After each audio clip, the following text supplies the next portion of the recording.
Hello friends, welcome to Kannan Info Tamil. நம்ம இன்னைக்கு என்ன டாபிக் பார்க்க போறோம் அப்படின்னா இந்தியா தேஜஸ் போர் விமானத்தை ரஃபேல் போர் விமானத்துக்கு நிகரான ஒரு விமானமா மாற்ற பல முயற்சிகள் எடுத்து வர்றாங்க. அந்த வகையில ரஃபேல் போர் விமானத்துல உள்ள முக்கியமான ஆயுதங்களை தேஜஸ் விமானத்திலையும் இணைக்க முயன்று வந்துட்டு இருக்காங்க. ரஃபேல் போர் விமானத்துல பயன்படுத்தப்படும் AASM Hammer precision guided units Tejas விமானத்துல வெற்றிகரமா இணைச்சிருக்காங்க. அது மட்டும் இல்லாம அமெரிக்காவிடமிருந்து வாங்கப்பட்ட ஜாயிண்ட் டைரக்ட் அட்டாக் யூனிட்ஸ் மற்றும் DRDO நிறுவனத்தால் உருவாக்கப்பட்ட ஸ்மார்ட் ஆன்டி ஏர்ஃபீல்ட் வெப்பன் போன்ற பல ஆயுதங்களை தேஜஸ் விமானத்துல இணைக்க முயன்று வந்துட்டு இருக்காங்க. இந்தியா எதற்காக இந்த ஆயுதங்களை இணைக்கிறாங்க, இந்த ஆயுதங்களோட செயல்திறன் மற்றும் சிறப்பு அம்சங்கள் குறித்து நம்ம டீடைலா இந்த வீடியோல பார்க்கலாம். நீங்க இப்பதான் நம்ம சேனலுக்கு ஃபர்ஸ்ட் டைம் வர்றீங்க அப்படின்னா நம்ம சேனலை சப்ஸ்கிரைப் பண்ணிக்கங்க. அப்படியே அந்த பெல் நோட்டிபிகேஷனை கிளிக் பண்ணி ஆல்ங்கிற ஆப்ஷனை எனேபிள் பண்ணிக்கங்க.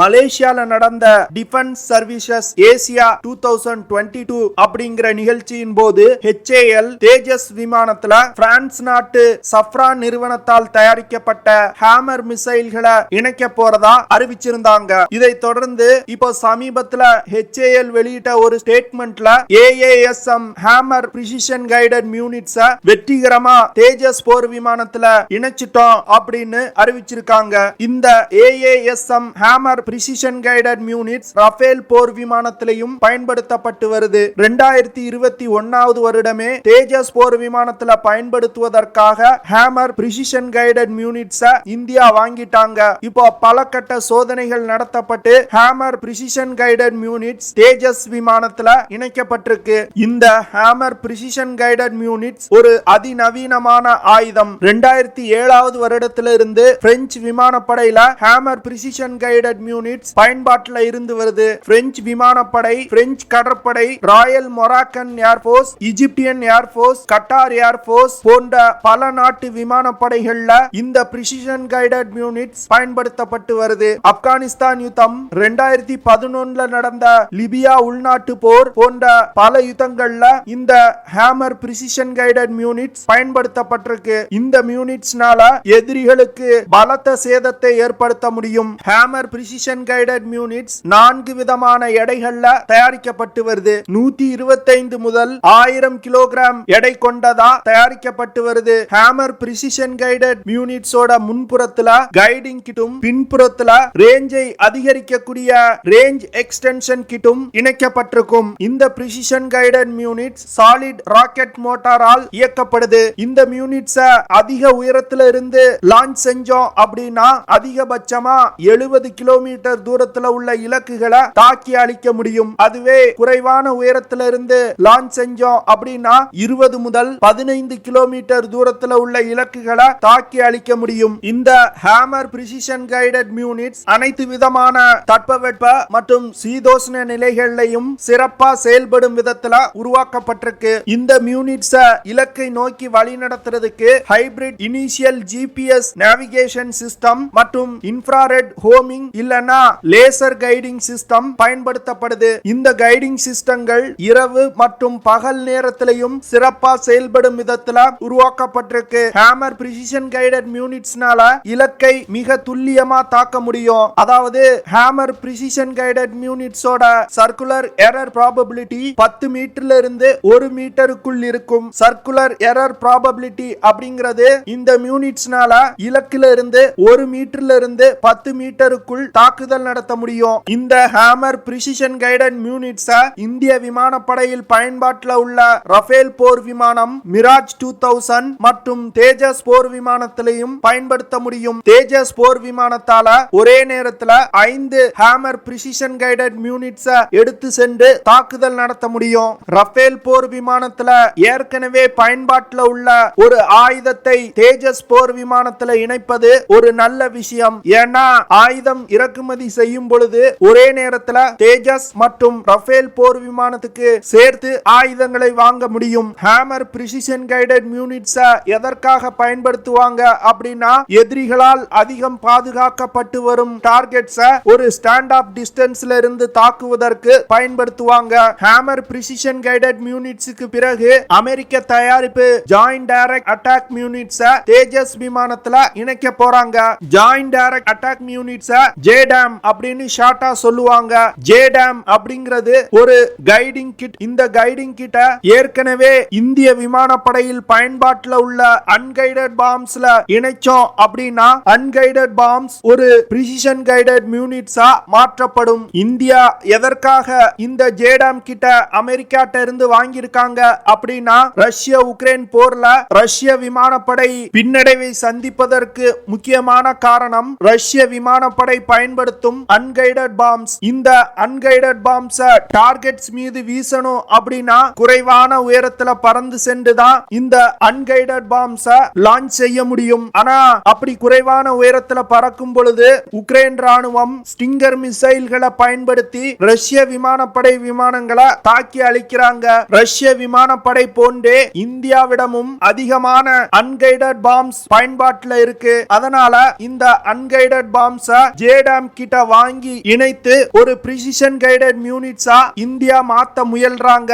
இந்த JDAM கிட் 1997 இருந்து அமெரிக்க விமானப்படையில் பயன்பாட்டில் இருந்து வருது. அமெரிக்கா பங்கேற்ற முக்கியமான யுத்தங்கள்ல இந்த JDAM கிட் ஒரு மிகப்பெரிய பங்களிப்பு பண்ணிருக்கு. குறிப்பா சொல்லணும் அப்படின்னா ஆப்கானிஸ்தான் யுத்தம், ஈராக் யுத்தம், சிரியா சிவில் வார் போன்ற பல யுத்தங்கள்ல JDAM கிட் பயன்படுத்தப்பட்டிருக்கு. JDAM கிட்ட 230 கிலோகிராம் முதல் 910 கிலோகிராம் எடை கொண்ட அன்கைடட் பாம்ஸ்ல இணைத்து பயன்படுத்த முடியும். அமெரிக்காவிடமிருந்து வாங்கப்படும் ஒரு JDAM கிட்டோட விலை 25,000 அமெரிக்க டாலர். இந்த JDAM கிட் பொருத்தப்பட்ட அன்கைடட் பாம்ஸ்னால 28 கிலோமீட்டர் தூரத்துல உள்ள இலக்குகளை தாக்க முடியும். JDAM கிட்ல இலக்கை கண்டுபிடித்து தாக்குவதற்கு இனிஷியல் கைடன்ஸ் மற்றும் GPS நேவிகேஷன் சிஸ்டம் பயன்படுத்தப்படுது. JDAM கிட்னால இலக்கை மிக துல்லியமா தாக்க முடியும். அதாவது இலக்குல இருந்து 7 முதல் 13 மீட்டருக்குள் தாக்குதல் நடத்த முடியும். மூன்றாவதா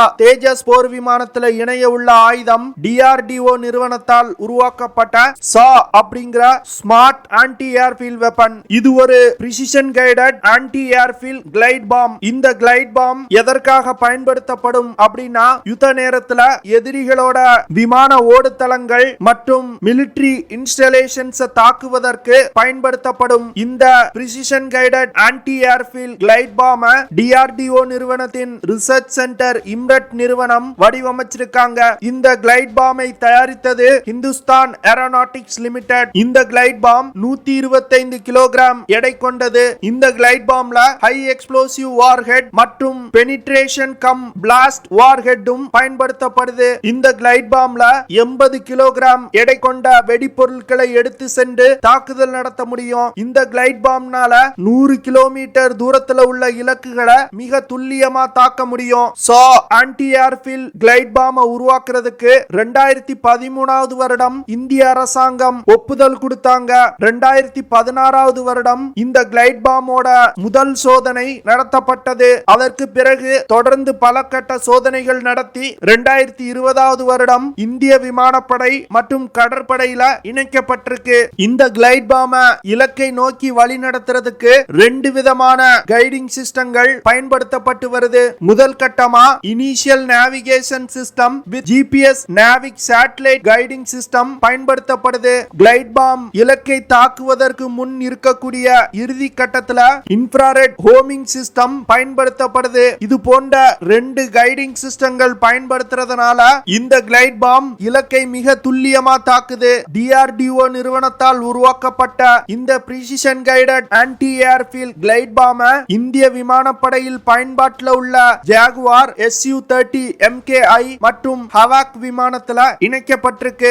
HAL கேட்ஸ் வாரியர் ட்ரோன்லயும் இந்த ஆன்டி ஏர்ஃபீல்ட் கிளைட் பாம் இணைக்கப்பட உள்ளது. 2021 இந்திய அரசாங்கம் 83 தேஜஸ் MK-1A போர் விமானங்களை வாங்க HAL நிறுவனத்துக்கு ஒரு மிகப்பெரிய ஆர்டர் கொடுத்தாங்க. இதன் மூலமா வரும் காலங்கள்ல 123 தேஜஸ் போர் விமானங்களுக்கும் மேல் பயன்பாட்டில் இருக்கும். அதனால இந்த விமானங்களோட தாக்கும் திறனை இந்தியா அதிகரித்து வர்றாங்க.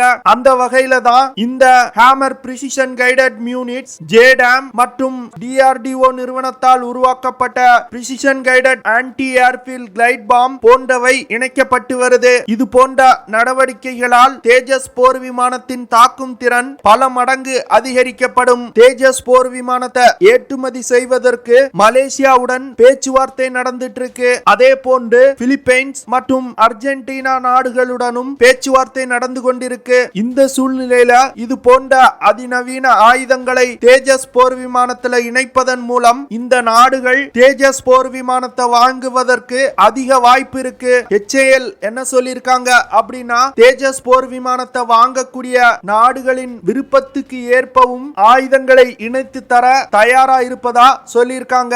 அதாவது பிரம்மோஸ் NG மற்றும் பிரம்மோஸ் க்ரூஸ் மிசைல்களையும் தேஜஸ் விமானத்துல இணைத்து தர HAL முன் வந்திருக்காங்க.